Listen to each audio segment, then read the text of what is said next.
Two more teams I want to ask you about here. I did mention the Bills beating the Chiefs there. Any adjustment for the Bills in your power ratings there?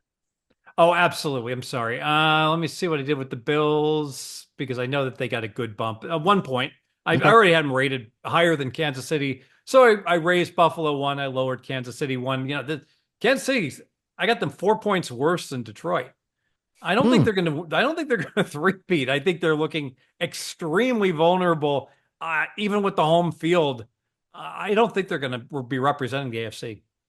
We'll see. They do get Isaiah Pacheco back there, running back in a few weeks. I know his practice window did open up, so we'll see if that now the running game can get going again with Isaiah Pacheco potentially coming back in the next few weeks there for the Kansas City Chiefs.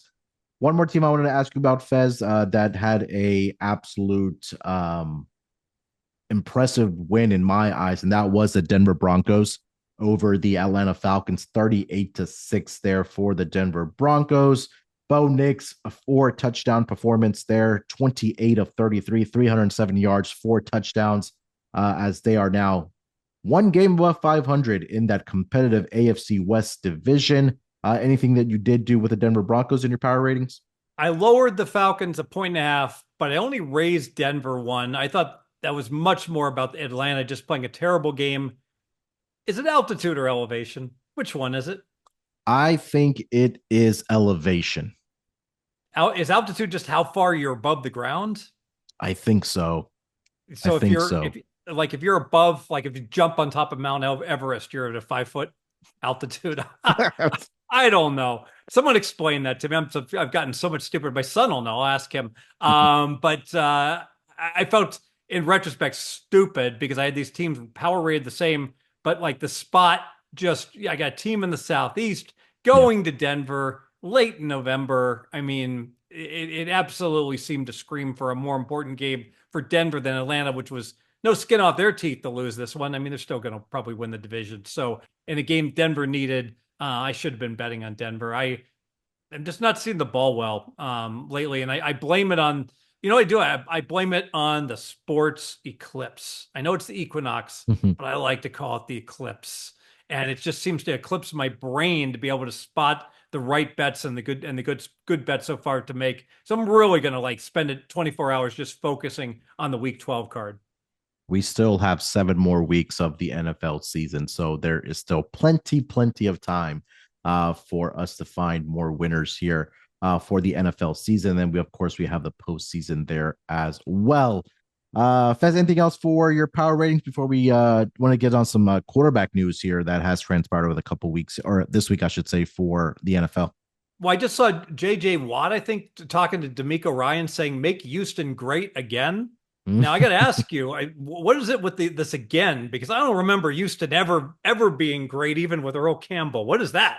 No, I mean, look, when Deshaun Watson was behaving, and we had DeAndre Hopkins and um, Bill O'Brien, wasn't, I think, had that power as GM where he made some stupid decisions.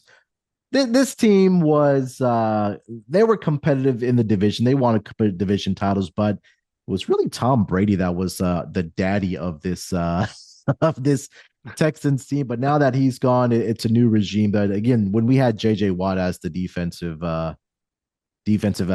horse there and the defensive player of the year 3 times in his career, I think that we're we're on the trajectory, I'll say, of being better than what JJ Watt was when he was with the Texans and Deshaun Good, because you Watson. guys you guys have never been great, and it'd be kind of cool if you could become so. It all goes. I'm sure you remember this, Fez, when the Texans were up 21-6, or is it 21-0 against the Kansas City Chiefs a few years back, and Fake the a punt, go for the throat. Why yeah, not? yeah. Why not, baby?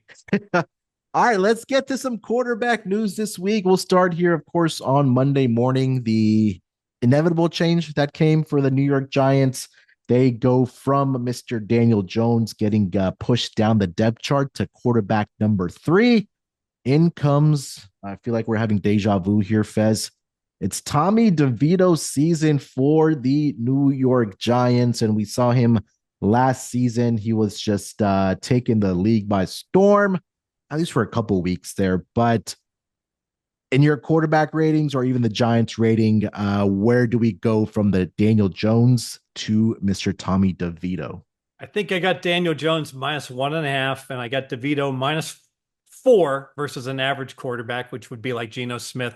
So 2.5 point downgrade. Congrats to the Giants. They are now the worst team in the NFL. Hey, look, they right now, if I believe if the draft started tomorrow, I believe they would have the number one overall pick, hoping to get Cam Ward there with the New York Giants, paired with the receiving group that they do have there with Malik Neighbors leading the way. Colts did come out and make the announcement that, hey, maybe this was an ownership thing. Let's get Anthony Richardson out there. We drafted him number 4 overall. Let's get him as many reps as we can. I believe that did come down probably from the front office there of the Indianapolis Colts, but we'll see Anthony Richardson starting the rest of the way there. Fez, what was the adjustment from Flacco to Anthony Richardson for the Colts? 0. I really don't know which one is going to be better going forward. I had Flacco better, but obviously Flacco has struggled throwing interceptions. So I got them both pretty bottom tier, both at -2 in my rating. So no difference.